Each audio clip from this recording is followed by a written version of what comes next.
ভারতের পশ্চিমবঙ্গের মুর্শিদাবাদে বিতর্কিত ওয়াকফা বিল বিরোধী আন্দোলনে ৩ জন নিহত হয়েছেন। মুসলিমদের ওয়াকফাকৃত সম্পত্তি নিয়ে বিতর্কিত এই বিলটি গত সপ্তাহে ভারতে আইনে পরিণত হয়। এরপর এ নিয়ে ক্ষোভে ফুঁসে ওঠেন দেশটির বিভিন্ন অঞ্চলের মানুষ। তারা বিক্ষোভ করতে থাকেন। এর মধ্যে পশ্চিমবঙ্গের মুর্শিদাবাদে ৩ জন নিহত হলেন।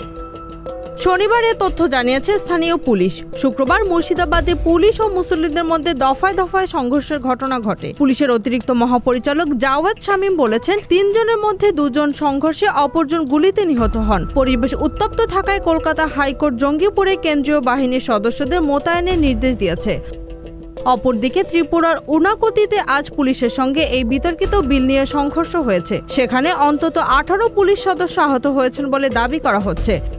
এমন সংঘর্ষের মধ্যে পশ্চিমবঙ্গের মুখ্যমন্ত্রী মমতা ব্যানার্জি জানিয়েছেন, তিনি তার রাজ্যে মোদী সরকারের পাশ করা এই বিল কার্যকর করবেন না। তিনি সাধারণ মুসল্লিদের আন্দোলন থেকে সরে যাওয়ার আহ্বান জানিয়েছেন।